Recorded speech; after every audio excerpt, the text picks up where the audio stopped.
Hello everyone, this is Showtime 112. In this video we will revisit the 1982 conflict between Israel and Syria, which took place in Lebanon. Essentially, Israel wanted to create a buffer zone and push PLO away from its border, while Syria moved in to protect them and to maintain its own influence over the country. In order to protect their forces from Israeli air power, they moved in their surface-to-air systems to Bekaa Valley. Unlike 1973, Israel was able to completely neutralize this integrated network. This left Syrians with two options: either pull out or try to protect their ground forces with their outdated fighter aircraft. As you almost certainly know, they went for B, sent the outdated fighters to combat and hope for the best.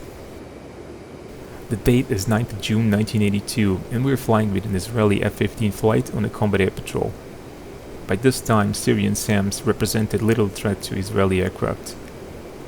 There was still, however, a lot of flak in Bekaa Valley. Our flight took off from Tel Nov at 5:30 p.m. They flew over the Mediterranean Sea and then turned east. They then arrived to their cap station over Bekaa Valley. The flight and element leaders were Yoram Peled and Eitan Ben-Eliyahu, respectively.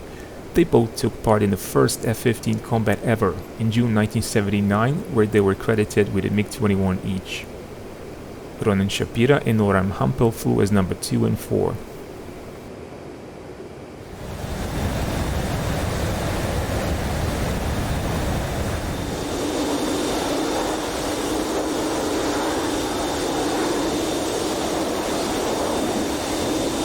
After a while, ground control vectored them southwards to intercept the Syrian fighter group about 20 miles away.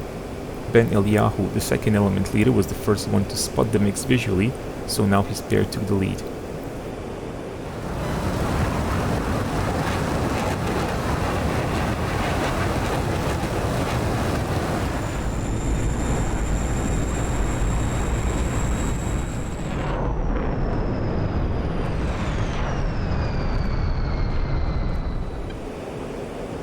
He and his wingman Hampel each fired a Sparrow.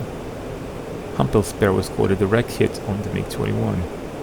Ben-Eliyahu, however, was forced to maneuver to avoid strong AAA, so his Sparrow broke the lock and missed.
However, the Syrian pilot's good luck lasted very briefly because the flight leader Yoram Peled soon shot him down.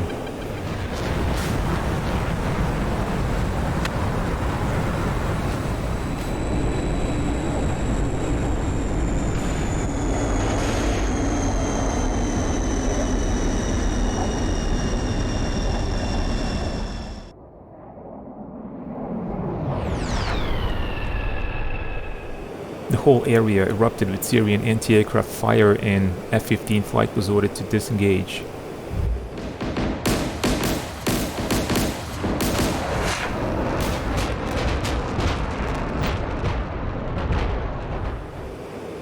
But just before that happened, another MiG-21 shot across the nose of number 2, Ronen Shapira.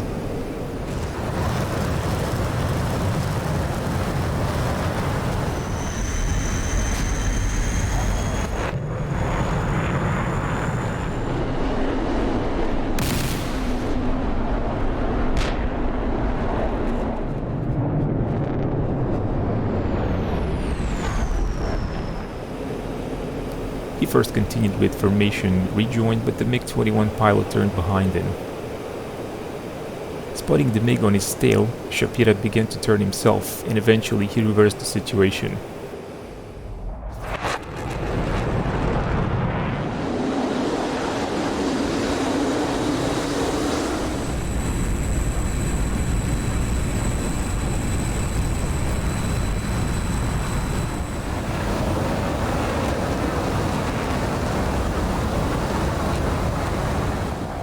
He was in a position to shoot and he launched a Eitan 3 missile which missed.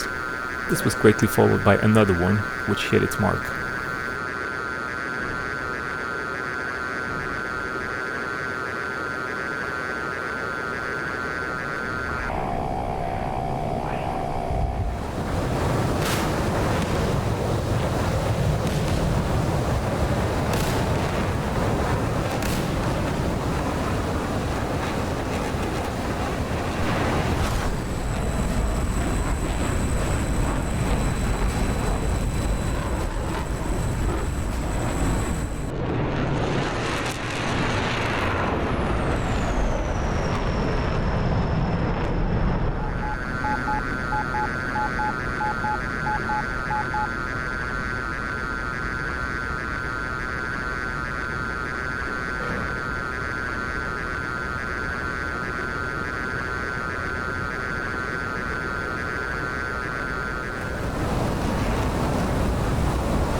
But now, Shapira made a classic fighter pilot error.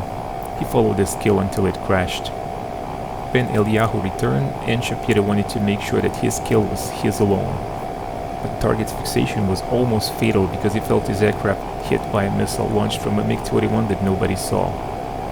The missile hit his right engine and caused the fire.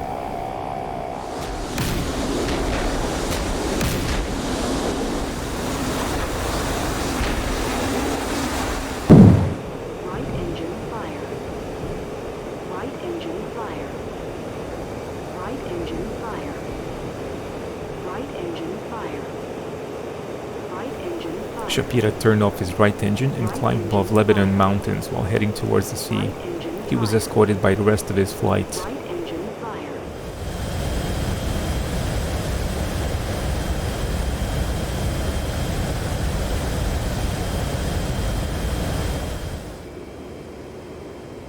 Ronen Shapira was the son of a former Israeli Air Force chief test pilot and the current Israeli Aircraft Industries chief test pilot Dani Shapira. He was flying Meteors when Ronen was born, and Shapira Jr. followed his father's footsteps, becoming a fighter pilot and eventually Israeli Aircraft Industries chief test pilot as well. But now his main concern was to bring his crippled aircraft home. He decided that he could perform an emergency landing at Ramat David, the northernmost Israeli base.